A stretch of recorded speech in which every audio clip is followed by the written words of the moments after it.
শিক্ষার্থী বন্ধুরা দেখো যে আজকে আমরা একটি সমান্তর ধারার অর্থাৎ একটা ধারার একটা সৃজনশীল করে দেখাবো। এখানে লক্ষ্য করো যে চট্টগ্রাম বোর্ড 2023 এখানে দেওয়া আছে যে 5+7+9+11+ ধারাটির প্রথম n সংখ্যক পদের সমষ্টি হচ্ছে 165। তাহলে দেখো যে এইখানে প্রথমে যে ধারাটা দেওয়া আছে 5+7+9+11 এই ধারাটা হচ্ছে একটা সমান্তর ধারা। এই ধারাটির কি বলছে, প্রথম n সংখ্যক পদের সমষ্টি দেওয়া আছে যে 165 অর্থাৎ 165 এখানে দেওয়া আছে, এবং একটি গুণোত্তর ধারার তৃতীয় পদ দেওয়া আছে 1/√3 এবং দশম পদ দেওয়া আছে 1/81। ঠিক আছে, তো এই যে এটা হচ্ছে এখানে সমান্তর ধারার একটা উদ্দীপক আর এটা হচ্ছে গুণোত্তর ধারার একটা উদ্দীপক। এখান থেকে আমাদের তিনটি প্রশ্নের উত্তর দিতে হবে। তো দেখো যে 1³ প্লাস 2³ প্লাস 3³ প্লাস হচ্ছে 15³ তো ধারাটির সমষ্টি নির্ণয় করো। তাহলে এখানে লক্ষ্য করো যে 1 এর উপর কিউব প্লাস 2 এর উপর কিউব এবং 3 এর উপর কিউব এবং পর্যায়ক্রমে এখানে দেওয়া আছে যে 15 পর্যন্ত। তো লক্ষ্য করো যে 1 2 3 4 5 এগুলো হচ্ছে ন্যাচারাল নাম্বার বা স্বাভাবিক সংখ্যা। তো এই সংখ্যাগুলোর উপরে যদি মানে কিউব থাকে অর্থাৎ ঘন থাকে, তাহলে এখানে মূল যে সূত্রটা হবে সেটা হচ্ছে যে স্বাভাবিক সংখ্যার ঘনের সমষ্টির যে সূত্রটা আছে সেটা আমাদের এখানে অ্যাপ্রুভ করতে হবে। তাহলে দেখো যে এখানে প্রথমে আমরা ক নম্বরের জন্য যে ধারাটি দেওয়া আছে সেটা লিখবো।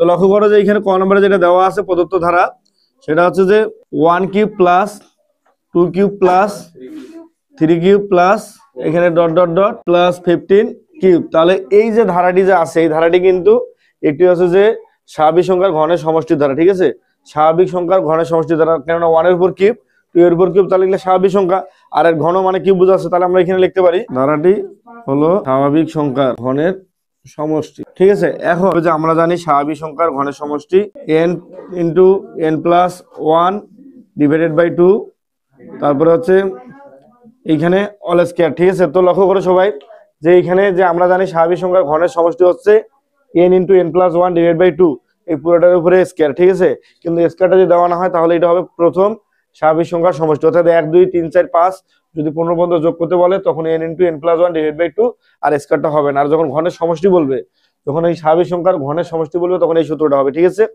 এখন লক্ষ্য করো যেহেতু আমাদের কত পর্যন্ত যোগ করতে হবে 15 পর্যন্ত, তাহলে n এর মান হচ্ছে 15। ঠিক আছে, অর্থাৎ n এর জায়গায় আমরা 15 বসাই দিব। ঠিক আছে, এই জন্য আমরা এরপরে লিখতে পারি যে এখানে 1³ প্লাস 2³ প্লাস 3³ প্লাস এই যে ডট ডট ডট 15³ এরপরে আমরা এইখানে এই n এর জায়গায় বসাই দিব 15, তাহলে 15 তারপরে 15 প্লাস 1। ঠিক আছে, আর এখানে হচ্ছে 2 এরপর আছে স্কয়ার।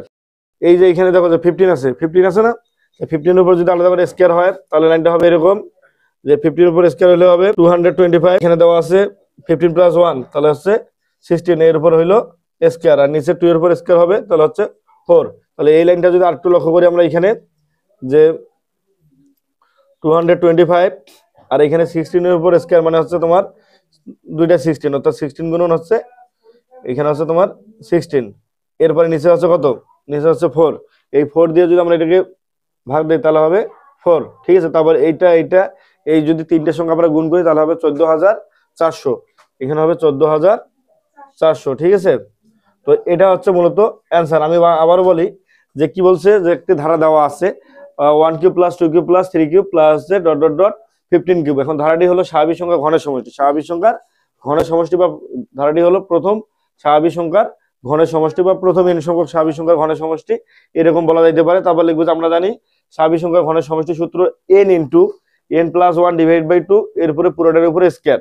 এখন তাহলে 1 এর উপর কিউব প্লাস 2 এর উপর cube plus dot dot dot 15³ এইটার পুরোটারই সমষ্টি, অর্থাৎ এইটার কিউব 2 এর কিউব এই টোটাল যোগ করে, অর্থাৎ দেখো যে 1 এর কিউব হচ্ছে এখানে আমরা যদি একটু বলে দেই সমষ্টি আসলে যে 14000 কত আসতেছে 14400 আসতেছে। এটা কিভাবে হয় বলি, 1 এর উপর কিউব মানে 1, তার 2 এর উপর কিউব মানে 8, তারপরে 3 এর উপর কিউব মানে 27, এরকম 4 এর উপর কিউব, তারপর সর্বশেষে 15 এর উপর কিউব, এখানে কিছু একটা সংখ্যা আসবে বড় সংখ্যা। ঠিক আছে, তো টোটাল সবগুলো যোগ করলে আমাদের আসবে এটা। ঠিক আছে, 14400। ঠিক আছে, তো এটা হচ্ছে অ্যান্সার, এটা তোমরা তুলে নাও। আমাদের যে এখন যে অঙ্কটা করতে হবে সেটা লক্ষ্য করো, এখানে খ নম্বর অঙ্কটা লক্ষ্য করো যে বলছে যে n এর মান নির্ণয় করো। অর্থাৎ এখানে লক্ষ্য করো যে 5+7+9+11+ ধারাটির প্রথম n সংখ্যক পদের সমষ্টি হচ্ছে 165, অর্থাৎ প্রথম n সংখ্যক পদের সমষ্টি হচ্ছে 165।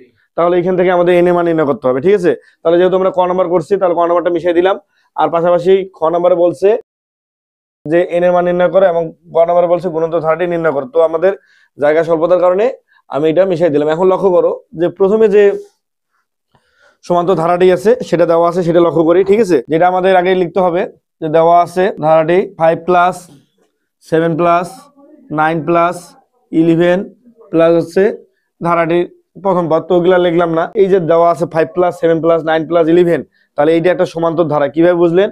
যে 5-এর সাথে 2 যোগ করলে 7 হয়, 7-এর সাথে 2 যোগ করলে 9 হয়, 9-এর সাথে 2 যোগ করলে 11 হয়। ঠিক আছে, এইটা তাহলে এই ধারাটার আমাদের প্রথম পদ নির্ণয় করতে হবে, তারপর সাধারণ অন্তর নির্ণয় করতে হবে। ঠিক আছে, তাহলে প্রথম পদ এখানে যেহেতু প্রথমটা 5 আছে, এটা হচ্ছে প্রথম পদ, সেজন্য আমরা এদিকে লিখবো যে ধারাটির প্রথম পদ a = 5। ঠিক আছে, এবং সাধারণ যে অন্তর, ধারাটির সাধারণ অন্তর 7 - 5 = হচ্ছে 2।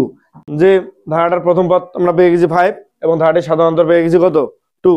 ঠিক আছে, তাহলে আমরা লক্ষ্য করে যে n সংখ্যক পদের সমষ্টির যে সূত্রটা আছে n/2 2a + n - 1 * d, এটাকে আমরা লিখবো যে আমরা জানি এটা সমষ্টি হচ্ছে এটা। তাহলে আমরা এখানে আমরা শুরুর জন্য লিখবো যে আমরা জানি যে প্রথম n সংখ্যক পদের সমষ্টি সমান্তর ধারার আর কি, n সংখ্যক পদের সমষ্টি সূত্রটা এখানে লিখে দেই। সমষ্টি হচ্ছে এখানে n/2 তারপরে 2a + n - 1 * হচ্ছে d। তো এইটা হচ্ছে আমাদের যে একটা সমান্তর ধারার প্রথম n সংখ্যক পদের সমষ্টি হচ্ছে n/2 2a + n - 1 * হচ্ছে d। ঠিক আছে, এখন আমাদের যেহেতু এর মান এবং d এর মান আমাদের জানা আছে, তাহলে এর জায়গায় আমরা 5 বসাই দিব আর d এর জায়গায় 2 বসাই দিব, এবং n এর মান নির্ণয় করতে হবে, n এর মানটা আমরা নির্ণয় করব। তো আমরা এখন সত্যমতে যেটা লিখবো যে এইটা ইকুয়াল হচ্ছে ওই যে 165 যেহেতু দেওয়া আছে সেটা হবে। তাহলে এরকম হবে যে সত্যমতে n/2 তারপরে 2a সত্যমতে আছে, তারপরে লক্ষ্য করেন যে n/2 তারপরে আছে কত? 2a + n - 1 * হচ্ছে d। ঠিক আছে, এখন দেখেন যে n/2 তারপরে এই যে 2a আছে না, এখানে 2a যে আছে এই 2 এর জায়গায় 2 বসবে আর এর জায়গায় হচ্ছে 5 বসবে। ঠিক আছে, তাহলে এখানে 5 বসলো প্লাস n - 1 * d এর মান হচ্ছে 2, এটা বসছে। ঠিক আছে, এরপরে আমরা ইকুয়াল দিব 165। ঠিক আছে, 165 এটা এখানে বসবে। ঠিক আছে, এরপরে লক্ষ্য করো n/2 আর এখানে 5 দুগুণে 10 আর এইখানে হচ্ছে 2 আর n গুণ করলে হবে 2n আর প্লাসে মাইনাসে মাইনাস, এখানে আছে 2 এটা, আর এখানে ইকুয়াল হচ্ছে 165। n/2 যে 2n আছে 2nটাকে আমরা সামনে নিলাম, আর এই যে 10 - 2 মানে কত হবে? 8 ইকুয়াল কত? 165। বুঝা পাইছেন যে 2n বসছে, 10 থেকে যদি 2 কমে যায় তাহলে হবে 8, আর এখানে n/2 আছে। ঠিক আছে, এটা আবার বুঝাই দিচ্ছি, সমস্যা নাই। এখন লক্ষ্য করো যে আমরা এর পরে এদিকে যে অংশটাতে আমরা হিসাব করে নিব, অর্থাৎ এইখানে আমাদের মিডল টার্ম করতে হবে। ঠিক আছে, তাহলে প্রথমে আমরা এই দুইটা থেকে 2 কমন নিতে পারি, সেজন্য এখানে লিখবো যে n/2 আর এখানে হচ্ছে 2 * n + 4, তাহলে 2 আর n গুণ করলে হবে 2n, 4 দুগুণে 8। ঠিক আছে, আর এইখানে হবে 165 এটা। এরপরে এই 2 কেটে গেল, তাহলে হবে n গুণ করলে হবে n² + 4n, আর এইখানে যাবে এটা দিকে যে চলে আসে, অর্থাৎ 165টা ডান পাশে আছে, এটা যদি বাম পাশে চলে আসে তাহলে হবে -165 ইকুয়াল হচ্ছে 0। এখন আমাদের মিডল টার্ম করতে হবে যে 165 আছে না, 165 অর্থাৎ 165 সংখ্যাটি যে আছে এই সংখ্যাটি কোন কোন সংখ্যাটা গুণ করলে 165 হয়, এবং ওই দুইটা সংখ্যা কি করলে নিজেদের মধ্যে যে যোগ বা বিয়োগ করলে 4 হবে, অর্থাৎ মাঝখানে 4 আছে না এটা। তাহলে আমি এটার ক্যালকুলেশনটা একটু বলে দিই তোমাদের, যে এরকম লিখলাম 165 এটাকে 2 দিয়ে ভাগ দেওয়া যায় না, 3 দিয়ে যদি ভাগ দেই তাহলে আমরা পাবো যে 55। ঠিক আছে, অর্থাৎ 55। এরপর এটাকে যদি 5 দিয়ে ভাগ দেই তাহলে আমরা কত পাবো? 11। আর 11 একটা কি সংখ্যা? মৌলিক সংখ্যা, এই জন্য এটাকে আর ছোট করা যায় না, অর্থাৎ 3ও মৌলিক সংখ্যা 5ও মৌলিক সংখ্যা। কিন্তু লক্ষ্য করো যে 165কে আমরা যখন 3 দিয়ে ভাগ দিছি তখন পাইলাম 55, আর 55কে যখন 5 দিয়ে ভাগ দিলাম তখন পাইলাম কত? 11। তাহলে লক্ষ্য করো এই দুইটা গুণ করলে কত আসে? এই দুইটা গুণ করলে আসে 15, আর এখানে আছে কত? 11। তাহলে 15 আর 11 গুণ করলে আমাদের 165 হয়, এবং 15 থেকে যদি আমরা কত 11 বিয়োগ করি তাহলে কত পাবো আমরা? এখানে আমরা 4 পাবো, 4 আছে, বুঝা গেছে? তাহলে আমরা লিখতে পারি যে 15n - 11n, অর্থাৎ 15n - হচ্ছে 11n। ঠিক আছে, ইকুয়াল হবে 4n। সেজন্য এখানে লাইনটা হবে যে n² + 15n - 11n। তাহলে দেখেন 15n থেকে যদি 11n মাইনাস হয় তাহলে কত হবে? এখানে 4n হবে, মাইনাস হচ্ছে 65 এদিকে আছে, ইকুয়াল হচ্ছে 0। তারপর এই দুইটা থেকে কমন যাবে, এখানে n আছে দুইটা, এখানে n আছে একটা, ঠিক আছে। তাহলে n কমন নেবেন, n ইন্টু n প্লাস 15, আর এখানে আমরা -11 কমন নিব, কেননা 11 যদি কমন নেই তাহলে লক্ষ্য করো যে এইখানে n থাকবে আর এখানে হুবহু যেটা আছে সেটাই বসবে। এখন দেখেন n গুণ করলে n স্কয়ার, n আর 15 গুণ করলে 15n, তারপর -11 আর n গুণ করলে হবে -11, মাইনাসে প্লাসে -11 আর 15 গুণ করলে তো 165, এটা তো এখানেই বুঝলেন, ইকুয়াল হচ্ছে 0। তারপরে আমরা হয় অথবা দিয়ে এখন করব, তার আগে এই যে n প্লাস 15, n প্লাস 15 এই দুইটার মধ্যে একটা নিব, n প্লাস 15 আর এখানে n মাইনাস 11, ঠিক আছে। তো লক্ষ্য করো এইখানে হয় অথবা দিয়ে যেটা প্লাস আসবে পজিটিভ আসবে সেটা হবে, আর যেটা ঋণাত্মক মান আসবে ওটা গ্রহণযোগ্য হবে না। তো আমরা এই জন্য লিখবো যে হয় যে n প্লাস 15 ইকুয়াল হচ্ছে 0, তাহলে n ইকুয়াল -15, তাহলে এটা যেহেতু ঋণাত্মক মান এটা গ্রহণযোগ্য হবে না, ঋণাত্মক মান গ্রহণযোগ্য হবে না, এটা আমরা এখানে সাইডে লিখে দিব যে ঋণাত্মক মান গ্রহণযোগ্য নয়, কারণ পদ সংখ্যা ঋণাত্মক হতে পারে না, পদ সংখ্যা তো পজিটিভ, একটা ধারাতে যদি পদে না থাকে তাহলে এটা ধারাকে দেওয়া হয়, ঋণাত্মক মান গ্রহণযোগ্য নয়, ঠিক আছে। এরপরে অথবা দিয়ে দিব যে এখানে n মাইনাস 11 ইকুয়াল হচ্ছে 0, তাহলে n ইকুয়াল 11, তাহলে n এর মান হচ্ছে কত, n এর মান হচ্ছে 11, এটা হচ্ছে মূলত অ্যান্সার, ঠিক আছে। এটা তোমরা তুলে নাও। এখন দেখেন যে আমরা গ নম্বর অঙ্কটা করবো, এখানে লক্ষ্য করো যে একটি গুণন্ত ধারার তৃতীয় পদ দেওয়া আছে 1/√3 এবং দশম পদ দেওয়া আছে কত 1/81, ঠিক আছে। তাহলে এই গুণন্ত ধারাটি আমাদের নির্ণয় করতে হবে, গ নম্বর প্রশ্ন এটা দেওয়া আছে, সেজন্য আমরা যেটা লিখবো আগে যে গ নম্বরের জন্য দেওয়া আছে গুণন্ত ধারার তৃতীয় পদ এটা এবং দশম পদ এটা, যেহেতু আমাদের সমান্তর ধারা অঙ্ক হয়ে গেছে সেজন্য উপরে গুলো আমি মিশিয়ে দিলাম। এখন তোমরা খাতায় লিখবেন যে গুণন্ত দেওয়া আছে গুণন্ত ধারার তৃতীয় পদ 1/√3 এবং দশম পদ হচ্ছে 1/81, সেজন্য গ নম্বরে লেখেন দেওয়া আছে এটা, ঠিক আছে। গুণিত ধারার তৃতীয় পদ 1/√3 আর দশম পদ হচ্ছে এটা, ঠিক আছে 1/81। তো লক্ষ্য করো এই যে এখানে তৃতীয় পদ এবং দশম পদ যে দেওয়া আছে এটার প্রেক্ষিতেই আমাদের অঙ্কটা করতে হবে, কিন্তু আমাদের পুরো গুণন্ত ধারার দেখা গেল যে 4টি পদ পর্যায়ক্রমে লিখতে হবে, প্রথম পদ প্লাস হচ্ছে দ্বিতীয় পদ প্লাস হচ্ছে তৃতীয় পদ প্লাস চতুর্থ পদ, এইরকম করে আমাদের দেখাই দিতে হবে যে গুণন্ত ধারাটা আছে এইরকম। সেজন্য আমাদের শুরুতে এই অঙ্কগুলো করার ক্ষেত্রে আগে গুণন্ত ধারার প্রথম পদ এবং সাধারণ অনুপাত এগুলো ধরে নিতে হবে। সেজন্য আমরা লিখবো যে মনে করি গুণন্ত ধারার প্রথম পদ এ, গুণন্ত ধারার প্রথম পদ হচ্ছে এ, এবং গুণন্ত ধারার দেখেন গুণন্ত ধারার সাধারণ অনুপাত হচ্ছে আর। এখন দেখেন যে এইখানে যে গুণন্ত ধারার সাধারণ অনুপাত আর এবং প্রথম পদ এ দেওয়া হইলো, কিন্তু তৃতীয় পদ দেওয়া আছে কত 1/√3 এবং দশম পদ দেওয়া আছে 1/81, ঠিক আছে। তাহলে আমরা যে গুণন্ত ধারার nতম পদের মানটা জানি সেটা আগে লিখবো, যে আমরা জানি গুণন্ত ধারার nতম পদ এটা হচ্ছে a r n-1, দেখেন যে আমরা জানি গুণন্ত ধারার nতম পদ a r n-1, ঠিক আছে। এরপরে সপ্তমতে তৃতীয় পদের মানটা বসাবো এবং এখানে আমরা কত মান বসাবো, এখানে হচ্ছে দশম পদ বসাবো, ঠিক আছে। তাহলে দেখি সপ্তমতে যে এখানে a r, যেহেতু আমাদের তৃতীয় পদ কত দেওয়া আছে 1/√3, তাহলে তৃতীয় পদ কি হবে a r 3-1, ঠিক আছে 3-1 ইকুয়াল হচ্ছে 1/√3। এটা লক্ষ্য করে একটু যে তৃতীয় পদ a r এই যে n-1 এখানে হয়, যেহেতু আমাদের তৃতীয় পদ নির্ণয় করতে হবে সেজন্য 3-1 হবে, ঠিক আছে। n এর জায়গায় 3 বসবে, তাহলে a r 3-1 আর এখানে 1/√3। এরপরে এটার পরের লাইনটা আমরা জায়গা স্বল্পতা কোণ এখানে লিখি যে a r এই যে 3-1 এটা হয়ে যাবে 2 আর ইকুয়াল হচ্ছে 1/√3, এটা হচ্ছে 1 নম্বর সমীকরণ, ঠিক আছে। এটা কয় নম্বর সমীকরণ গেল, এটা গেল 1 নম্বর সমীকরণ। এরপরে যেটা দশম পদ বলছে a r 10-1 ইকুয়াল হচ্ছে 1/81, তো এটা যদি লাইনটা আরো ভালো করে নেই তাহলে a r 9 ইকুয়াল 1/81, এটা গেল 2 নম্বর সমীকরণ। সেক্ষেত্রে আমাদের লক্ষ্য করো এই যে a r power 9 R a r 2, তাহলে 1 নম্বর সমীকরণ আর 2 নম্বর সমীকরণ আমরা যদি ভাগ করি তাহলে আমরা এখানে r এর মানটা পাবো। তাহলে অবশ্যই এইখানে দেখো যে বড় পদটা হচ্ছে কত, এই যে এইটা 2 নম্বর সমীকরণটা, তাহলে 2 ভাগ আমরা 1 করব, সেজন্য লিখবো 2 ভাগ 1 করে। তাহলে 2 ভাগ 1 করে যদি লিখবো তাহলে লক্ষ্য করো যে এখানে 2 ভাগ 1 করি, তাহলে এইখানে এই যে 2 নম্বর সমীকরণ যেটা আছে সেটা এখানে বসাবো। তো লক্ষ্য করো যে a r 9 এর বাম পক্ষ ভাগ হবে এর বাম পক্ষ, ঠিক আছে।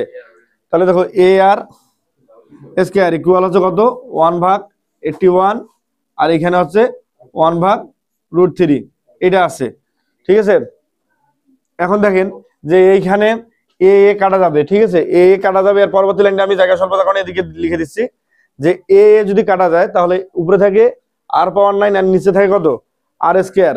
তাহলে এ এ কাটা গেলে এই যে ভিত্তিগুলো কি হয়, ভিত্তি একই থাকলে পাওয়ারগুলো বিয়োগ হয়। তাহলে r পাওয়ার এখানে হবে 7, ঠিক আছে। আর এখানে কত 1/81 এ আমি বসাই দিলাম।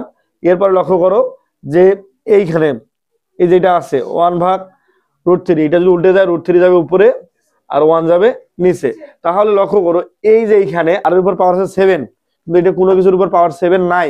তাহলে আমরা লক্ষ্য করি যে এই যে 1/81 যে আছে, এই 81টা 3 দিয়ে, কতগুলো 3 দিয়ে গুণ করলে 81 হয়। আমরা জানি যে 3 এর উপর পাওয়ার 4 করলে 81 হয়, ঠিক আছে। তো লক্ষ্য করো এখানে আমরা লাইনটা এইভাবে লিখতে পারি যে 1 আর √3 গুণ করলে হবে √3 আর 81 আর এটা গুণ করলে 81 হয়। কিন্তু লক্ষ্য করো যে 3 × 3 অর্থাৎ 3 এর উপর পাওয়ার 4 করলে যেহেতু 81 হয়, তাহলে 3 × 3 ইন্টু কত 3 ইন্টু আমরা 3 দিলাম। তাহলে লক্ষ্য করো 3 × 9, এদিকে 3 × 9 আর 9 9 81, অর্থাৎ এই দুইটা মিলে হচ্ছে 9 আর এই দুইটা মিলে হচ্ছে 9 আর দুইটা গুণ করলে আসবে 81। এই হিসাবটা আমাদের বোঝাই দেওয়ার জন্য এত বড় করে লিখলাম, যদিও তোমরা বইয়ে এতগুলো ডিটেলস পাবে না। এরপরে লক্ষ্য করো যে এইখানে এর পরের লাইন যেটা হবে যে √3 উপরে আছে আর নিচে আসলে √3 নাই, নিচে আছে কি, নিচে আছে 3, নিচে 3 আছে কয়টা, নিচে 3 কয়টা আছে 4টা। এখন লক্ষ্য করো যে একটা 3 মানে দুইটা √3, একটা 3 মানে দুইটা √3। তাহলে আমরা এইখানে 3টা 3 আছে, এই 3টা 3 কে নিয়ে কোনো কাজ করতেছি না। আর এইখানে যে একটা 3 আছে, এই 3টা ইকুয়াল আমরা লিখবো √3 ইন্টু হচ্ছে √3, আর বাকি যে 3 গুলো আছে এগুলো এমনিতেই যেভাবে আছে সেইভাবে লিখে দিব। তো লক্ষ্য করো যে এই √3 আর এই √3 যদি কেটে যায়, এই √3 যদি কেটে যায়, তাহলে এইখানে দেখো যে 3 আছে 3টা, √3 আছে একটা, তাহলে একটা 3 মানে দুইটা √3। তাহলে এইখানে দুইটা √3 আছে, এখানে দুইটা, এখানে দুইটা, আর এখানে আছে একটা, তাহলে টোটাল কয়টা হইলো 7টা, ঠিক আছে।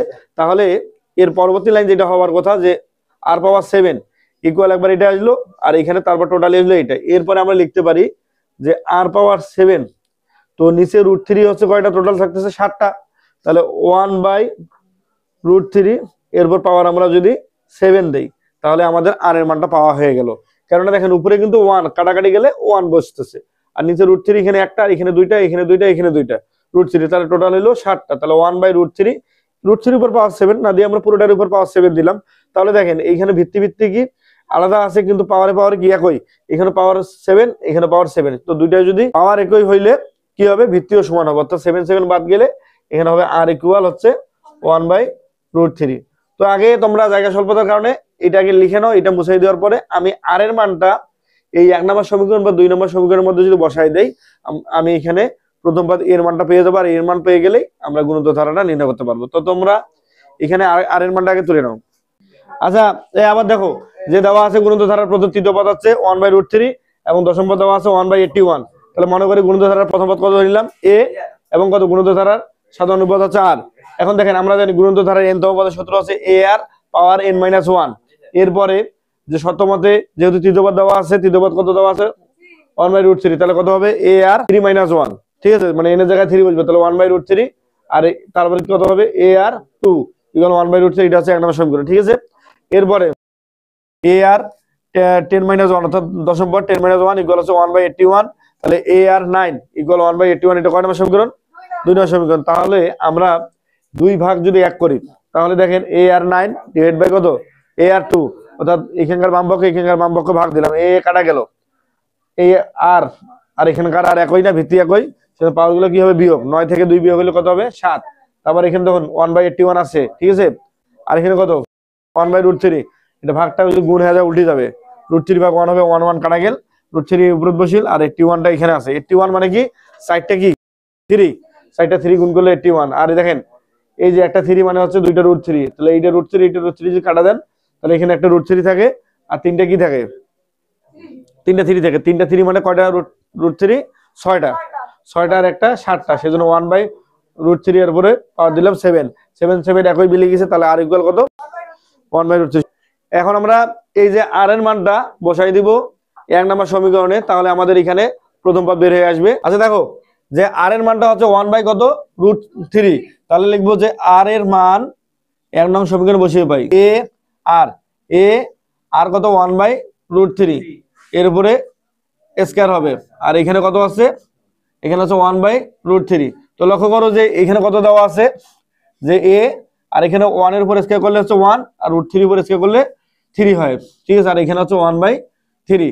এরপরে লক্ষ্য করো যে এটাকে এদিকেই রাখলাম, আর 1/√3 আছে, এই 1/√3টা এখানে বসলো, আর এর সাথে ভাগ হয়ে যাবে এটা, ঠিক আছে। তো এটা যদি ভাগ হয় তাহলে লাইনটা ভাগ আমরা দিলাম এইরকম, মনে করেন যে 1/3, এরপরে এটা গুণ হয়ে যাবে, অর্থাৎ a ইকুয়াল 1/√3, আর এখানে গুণ হইলে 3টা যাবে উপরে, 1টা যাবে নিচে। তারপর লক্ষ্য করো যে এইখানে একটা 3 মানে কি দুইটা √3। শুনেন আমি আবার বলি 1/√3 এখানে বলছি, আর এর মান কত 1/√3 না, এখানে কত ছিল 1 নম্বর সমীকরণ যে a আর স্কয়ার ইকুয়াল 1/√3। তাহলে আর এর মান কত 1/√3 এর উপর স্কয়ার, 1 এর উপর স্কয়ার করলে 1 হয়, রুট স্কয়ারে কি কাটা যায়, তাহলে এর এখানে আছে 1/3, আর এখানে 1/√3, এখানে এইটাই বসছে। তারপর এই যে এটা দিকে ভাগ হয়ে গেছে, এটা এই ভাগ চিহ্নটা গুণ হইলে 3 যাবে উপরে আর 1 যাবে নিচে। তারপর একটা 3 মানে দুইটা √3, আর নিচে কত একটা √3, তাহলে √3 যদি কাটা যায় তাহলে এখানে হবে √3, অর্থাৎ a ইকুয়াল কত বেরাইলো, প্রথম পদে a ইকুয়াল হচ্ছে √3, বুঝা গেছে। তাহলে আমরা এখন গুণোত্তর ধারাটা নির্ণয় করতে পারবো খুব সহজে। লিখবো যে গুণোত্তর ধারার যে সূত্রটা, লেখেন যে অতএব যে গুণোত্তর ধারাটি এটা হচ্ছে ধারাটা এরকম, a + ar + ar2 + ar3, অর্থাৎ এখানে আমরা 4টা পদ পর্যন্ত নিয়েছি, তারপর ডট ডট ডট, ঠিক আছে। প্রথম পদ এটা তো জানেন, আর দ্বিতীয় পদ কত হবে ar(n-1), তাহলে এর জায়গায় যদি n এর জায়গায় যদি 2 বসে তাহলে 2 - 1 মানে হচ্ছে যে ar⁻1 আসবে। তো আমরা এখন প্রথম পদ এর মান কত জানি, এর মান তো জানি √3 বসাইলাম, তারপর প্লাস এর মান কত জানি √3, আর এর মান কত 1/√3, বুঝা গেছে। এরপরে a মানে হচ্ছে √3, আর এর মান 1/√3, ঠিক আছে স্কয়ার। তারপরে এখানে এর মান √3 আর এর মান 1/√3, উপরে হবে কিউব।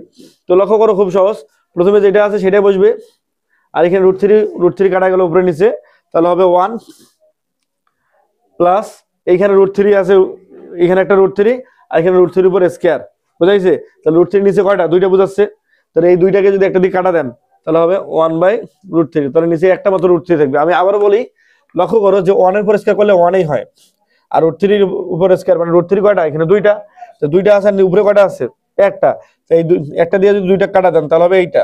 তারপরে শেষের দিকে স্যার এইখানে কত আছে, এখানে আছে তোমার √3, আর এখানে কত 1 এর উপর কিউব মানে 1, আর √3 এর উপর কিউব মানে কি বুঝা যায়, 3টা √3, কয়টা √3 3টা, তো 3টার না দুইটা গুণ করলে হবে এইটা, আর এখানে কত হবে √3, বুঝা পেয়েছেন, বুঝতে পারছেন। 3টা √3 না, 3টা √3 উপর কিউব, √3 উপর যদি কিউব থাকে তাহলে দেখেন দুইটা √3 মিলে হয় একটা 3, আর এখানে থাকে একটা 3, এটা কাটা গেল, তাহলে কত আসবে, এখানে তোমাদের পরের লাইন যেটা আসবে সেটা হচ্ছে, আমি আরেকবার দেখাই দেই, 1 + 1/√3 প্লাস এখানে 1/3, অর্থাৎ দেখো যে এইখানে মূলত কথাটা শুনেন, এইখানে মূলত কি হচ্ছে যে গুণোত্তর ধারাটি হচ্ছে √3, প্রথম পদ হচ্ছে কত লক্ষ্য করে, এখানে প্রথম পদ হচ্ছে √3 + 1, তারপর হচ্ছে 1/√3, তারপর হচ্ছে 1/3 প্লাস ডট ডট ডট। তাহলে এই যে প্রথম পদ কত √3, এইটার সাথে প্রতিবারই গুণ হচ্ছে কি জানেন, আর এর মানটা 1/√3, তো 1/√3 এর সাথে গুণ করলে হবে 1, আর 1 এর সাথে যদি 1/√3 গুণ করেন তাহলে হবে এইটার সাথে আবার যদি কি 1/√3 গুণ করেন তাহলে 1 হবে উপরে, আর √3 গুণ করলে এটা হচ্ছে, বুঝা গেছে। তো মূলত এইভাবেই অঙ্কটা চলতেছে। তো আজকে ক্লাস এই পর্যন্তই, দেখা হবে তোমাদের সাথে আগামী ক্লাসে। আমাদের এই ক্লাসের ভিডিওগুলো ম্যাথ টিচিং হোম ইউটিউব চ্যানেলে এবং ফেসবুক পেজ হচ্ছে math teaching home Facebook page, আর RL একাডেমি, অর্থাৎ আমাদের যে কোচিং এর নাম দেওয়া আছে RL একাডেমি, এই RL একাডেমির তোমরা ফেসবুক পেজে এই ক্লাসগুলো সবগুলো পেয়ে যাবে, অর্থাৎ এখানে গণিত ক্লাস, ইংলিশ ক্লাস সবগুলো। তো আজকে ক্লাসটা এই পর্যন্ত, সবাইকে অনেক ধন্যবাদ।